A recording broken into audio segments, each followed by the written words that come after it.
عليكم ورحمة الله وبركاته. ازيكم يا كل اخواتي، وحشتوني. عاملين ايه؟ اتمنى تكونوا بخير وبصحة جيدة. قبل ما نبدأ اي حاجة نصلي على الرسول عليه افضل الصلاة والسلام. حياتك تفضل في راحة وفي امان. النهارده جايه لكم بصينية الحلويات. انا مسميها صينية الحلويات بالنسبة لي بصراحة. طريقة بطاطا جديدة حلوة جدا هتعجبكم، جربوها بنفس الطريقة بتاعتي دي. انا جايبة 4 كيلو من البطاطا، عملت منها بطاطا مشوية بالشكل ده كده، وعملت منها بطاطا صينيه بالبشاميل هتعجبكم جدا. اهو بصوا جربوها بنفس طريقتي ديت هتعجبكم قوي. بنفس الطريقه ديت هتعملوها اهيت، وتطلع خرطه معاكم زي ما انتم شايفينها كده، وتاكلوها كده حلوه قوي ومغذيه وفيها كل الفوائد الحلوه. عاملينها باللبن. هوريكم الطريقه، اتمنى تكون تعجبكم وهتعملوها بنفس الطريقه دي. هتعتمدوا الطريقه دي بعد كده وهتنسوا الطريقه اللي هي العاديه. اتمنى تكونوا تجربوها وتقولوا لي مستنيه تعليقكم في القناه. وقبل ما نبدا اي حاجه هنخش على الوصفه على طول. صلوا على الرسول دايما عليه افضل الصلاه والسلام. ما تنسوش الاشتراك يا حبايب قلبي في قناتي وعلى الفيسبوك. انا بكبر بيكم وبتعليقاتكم ليا الجميله اللي بتديني حماس في كل حاجه انا بعملها.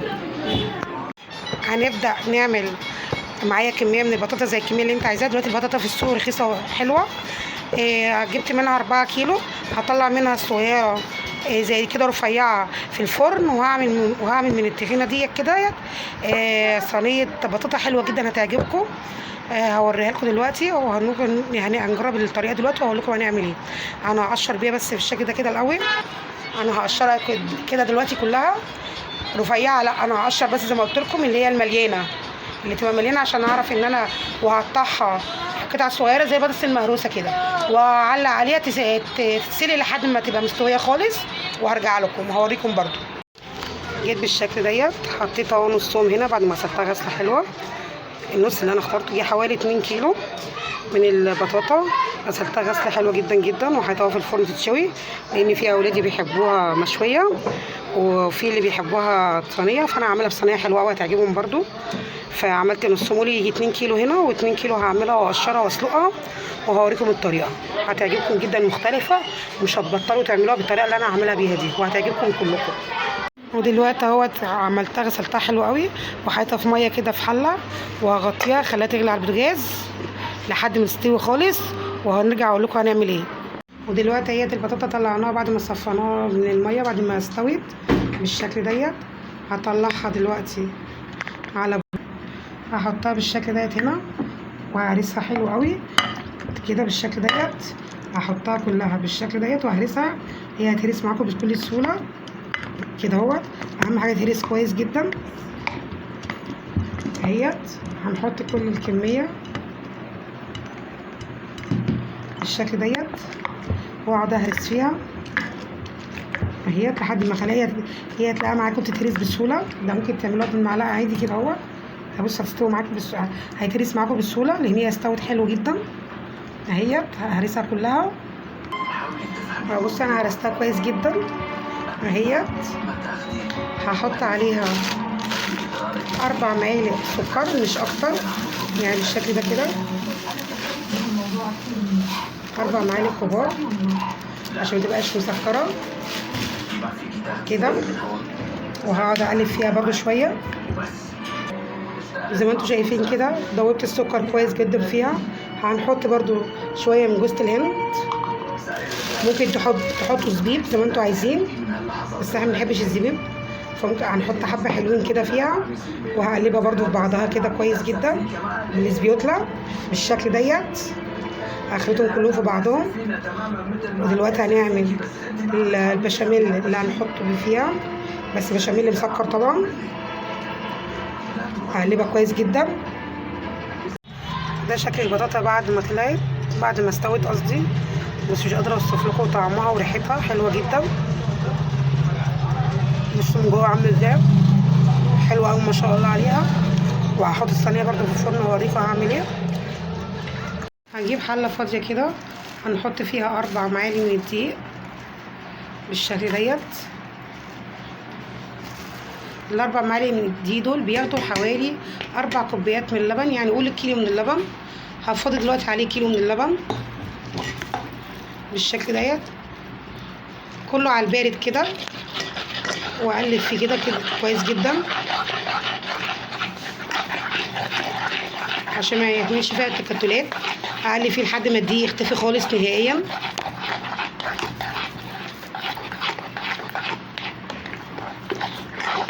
هفضل اقلب فيه كده، ولو بالمضرب يبقى احسن. هقلبها كويس قوي كده لحد ما الدقيق يختفي. ممكن تعملي كده، المضرب ده مضرب سوسته، هتلاقيه بيختفي تماما. اول ما تلاقي فيه الفرقعات اللي على الوش ديت تعرفي ان الدقيق اختفى تماما. هضيف بقى حوالي 4 معالق من السكر. هحط الاول معلقتين من الكاستر اللي هو ديت، كاستر اللي هو كوكسي ده حلو جدا. هحط معلقتين كبار منه كده اهوت.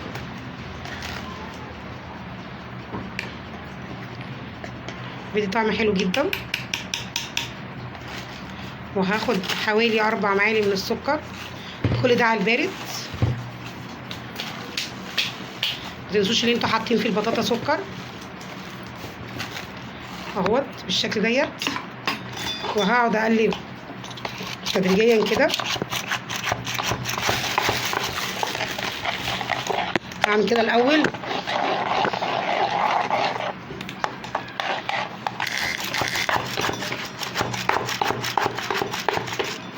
كده بالشكل ديت. تحسوا ان كل حاجه اختفت معاكم تماما.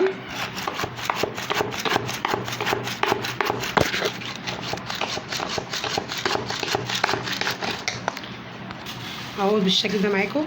هجيب كوبايه فاضيه من هنا كده، هحط فيها معلقتين من النشا كبيره كده، وهحط فيها شويه لبن وادوبهم كويس قوي. نحط عليها كده لبن وهدوبها كويس جدا. ممكن تحطوا ميه عادي بس عشان يبقى فيها قيمه غذائيه من كل حاجه. هفضل اعملها كده لحد ما تدوب كويس جدا. هدوب النشا كويس قوي بالمعلقه عشان ما يبقاش فيها تكتلات.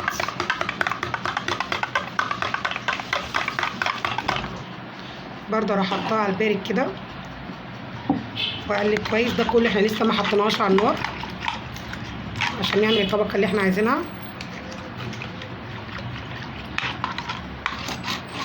غير اهم حاجه اعملي كده كتير فيها عشان ما يبقاش فيها اي تكتلات.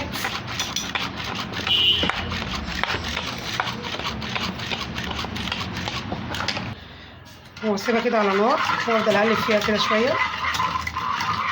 انا شلت المضرب السوسته طبعا عشان ده، لكن ده هفضل ادوب فيه حبه بحبه معايا كده عشان ما يعملش التكتلات. جربوا البطاطا بالطريقه ديت هتعجبكم جدا. اهم حاجه تخلي ايديكم دايما كده مع التحريك المستمر من فوق لتحت ومن تحت لفوق عشان ما يلزقش في الحله وما يكتلش كده دايما. دلوقتي هو ده القوام اللي انا محتاجاه. هحط على الوش معلقه من السمنه البلدي بس كده زي ما انتوا شايفين كده اهيت. واروح مقلباها كده كويس لا اكتر ولا اقل. كده البشاميل بتاعي خلص بتاع البطاطا. طفينا عليه. دلوقتي جبنا الصينيه بتاعتنا اللي هنحط فيها، حطينا فيها حته سمنه بلدي بالشكل ديت. هنضيف كل البطاطا اللي هنا بالشكل ديت اهيت، وهنسويها كويس قوي بالسبيوتلا بالشكل ديت اهيت. والله هيجربوها بالطريقه دي اقسم بالله العظيم اللي هتعجبكم جميعا. وهتنسوا البطاطا التقليديه العاديه، هتعملوها بالشكل ده. بعد كده هسويها كلها كده بالشكل ديت. مش قادره اوصف لكم اقسم بالله طعم البشاميل بياكلوه حاف من جماله ومن حلاوته. هروح اضربها كده بالشكل ديت عامل زي الكريمي. بصوا شايفين الشكل. هحطه كله بالشكل ديت واروح عاملاه كده عشان ما يبقاش اي فراغات بالشكل ديت.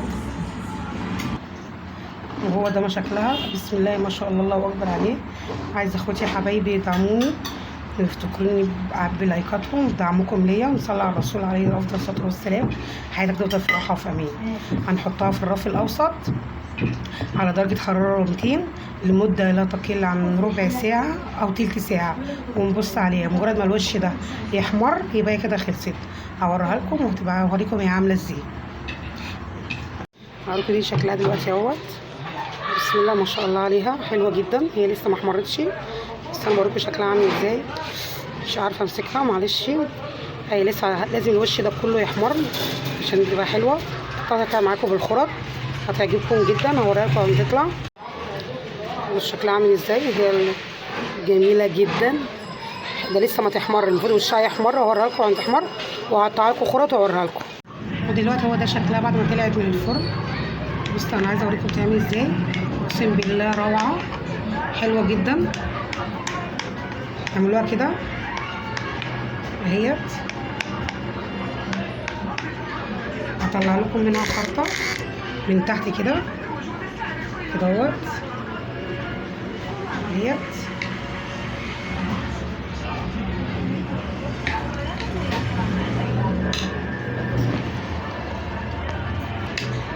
اقسم بالله رهيبه رهيبه. وربنا اكنكم بتاكلوا حاجه دايبه زبده زبده زبده زبده. والله العظيم هتعملوها هتدمنوها بالطعم ده بالشكل ديت. مش هتعملوها تاني اي طريقه تانيه، هتعتمدوا الطريقه دي. جربوها بالطريقه دي هتعجبكم جدا. وديت البطاطا المشويه عليها وتبقى هي ديت وجبتنا النهارده. طريقتنا في البطاطا بالبشاميل حلوه جدا جدا جدا. جربوها هتعجبكم كلكم. اتمنى تكون النهارده الوصفه بتاعتها عجبتكم ونالت اعجاب حضراتكم. ما تنسوش الاشتراك في القناه وتعملوا لي اعجاب ولايك، واستنى تعليقاتكم في القناه بعد ما تعملوها وتقولوا ايه رايكم. السلام عليكم ورحمه الله وبركاته.